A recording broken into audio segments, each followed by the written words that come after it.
Assalamualaikum warahmatullahi wabarakatuh. Salam Pramuka. Selamat pagi adik-adik penggalang dan siaga. Bertemu kembali dengan Kak Salsa di pertemuan ke-15 latihan Pramuka Daring. Adik-adik, hari ini kita akan belajar untuk mengenal dan memilah sampah. Apa sih sampah itu? Sampah merupakan suatu bahan yang terbuang atau dibuang dari sumber hasil aktivitas kita, manusia, maupun proses alam yang belum memiliki nilai ekonomis. Belum memiliki nilai ekonomis ini, adik-adik, maksudnya tidak memiliki nilai jual. Nah, sampah dibagi menjadi 3 jenis. Yang pertama adalah sampah organik, yang kedua sampah anorganik, dan yang ketiga sampah B3. B3 ini merupakan singkatan dari bahan berbahaya beracun. Yang pertama, sampah organik. Nah, sampah organik merupakan sampah yang berasal dari barang yang mengandung bahan-bahan organik. Sampah ini dapat diuraikan secara sempurna oleh proses biologi, baik aerob atau anaerob. Nah, jadi sampah-sampah ini, sampah organik, diuraikan oleh bakteri. Maksudnya apa? Aerob atau anaerob? Aerob itu keadaan di mana ada oksigen, sedangkan anaerob merupakan keadaan di mana tidak ada oksigen. Nah, jadi dalam keadaan ada oksigen ataupun tidak ada oksigen, sampah-sampah ini dapat diuraikan dengan baik oleh bakteri. Contohnya, ada sampah dapur, sisa-sisa hewan, sampah pertanian, dan perkebunan. Kemudian yang kedua ada sampah anorganik. Sampah anorganik yaitu sampah yang tidak terurai, yaitu sampah yang tidak bisa diuraikan oleh proses biologi. Jadi bakteri sulit untuk menguraikan sampah anorganik ini. Contohnya seperti plastik-plastik, minuman yang sering kali kita buang ya. Dan minuman-minuman kaleng ini lebih baik jangan langsung kita buang, tapi kita olah kembali. Ya, dia. Kemudian yang ketiga, sampah B3 ya tadi. Jadi sampah ini mengandung bahan beracun karena sifat atau konsentrasinya dan jumlahnya, baik secara langsung maupun tidak langsung, dapat merusak atau mencemarkan lingkungan hidup atau membahayakan kesehatan manusia. Contohnya adalah baterai yang sudah terpakai, kemudian obat-obatan yang sudah kadaluarsa, kemudian diapers ya atau pampers. Dan yang terakhir ada apa ini adik-adik? Styrofoam ya. Jadi kita seringkali apabila membeli makanan itu tempatnya menggunakan styrofoam. Padahal styrofoam ini kalau terkena panas, racunnya akan termakan oleh kita. Nah, ini contoh-contoh yang lain dari sampah B3. Dari dapur ada sampah dari pembersih lantai, kompor gas, pembersih kaca.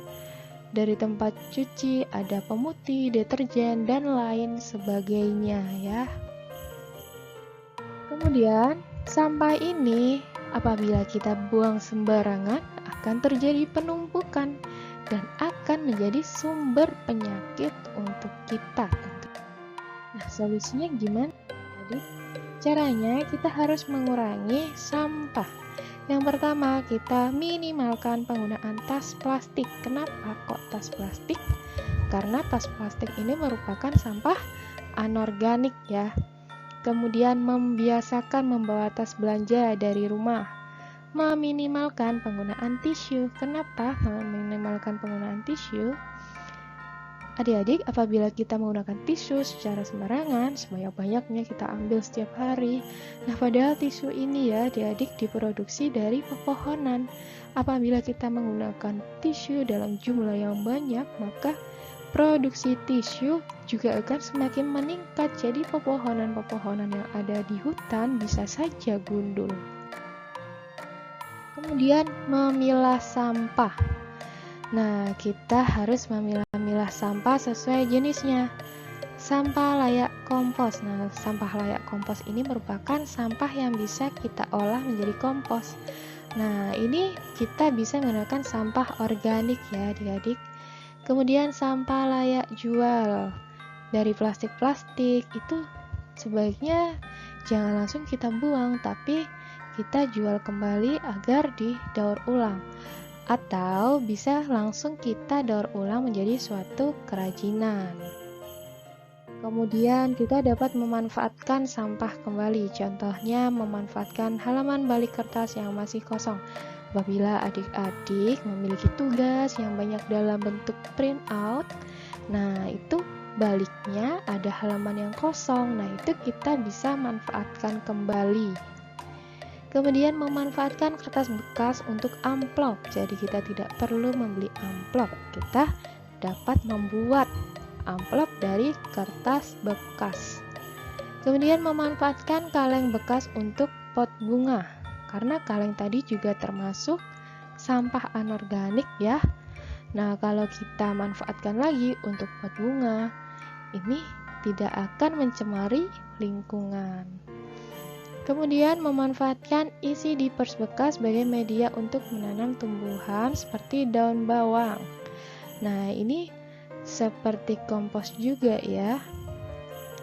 Kemudian memanfaatkan sisa makanan, sayuran untuk makanan ternak atau ikan. Kemudian adik-adik kita bisa mendaur ulang sampah. Yang pertama, contohnya mengolah sampah kertas menjadi kertas daur ulang atau kerajinan. Mengolah sampah organik menjadi kompos. Mengolah sampah bungkus makanan menjadi suatu kerajinan yang bernilai ekonomi. Maksudnya apa bernilai ekonomi?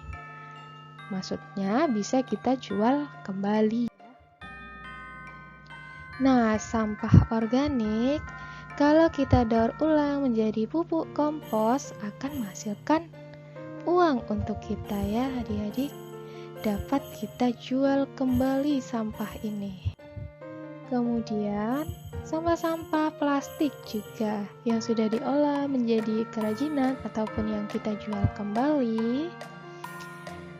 Nah, yang didaur ulang ini bisa seperti dibentuk untuk tempat penyimpanan seperti tas atau taplak-taplak meja ya. Itu akan memiliki nilai jual untuk kita. Nah, adik-adik, sekarang adik-adik sudah tahu bagaimana untuk memilah sampah. Tadi sampah ada 3, organik, anorganik, dan sampah B3, yaitu sampah yang beracun. Tidak boleh langsung kita buang ke lingkungan. Ya. Nah, adik-adik, setelah ini silahkan kalian untuk membuat resume mengenai materi yang sudah Kak Salsa sampaikan di pertemuan 15 ini. Mulai dari awal apa itu sampah sampai bagaimana untuk mengatasi sampah yang ada di lingkungan kita. Baik adik-adik, sampai di sini pertemuan ke-15 latihan pramuka daring. Mohon maaf apabila Kak Salsa masih banyak salah kata dalam menyampaikan materi. Adik-adik tetap jaga kesehatan. Semoga dalam keadaan sehat selalu. Kak Salsa akhiri. Wassalamualaikum warahmatullahi wabarakatuh. Salam pramuka.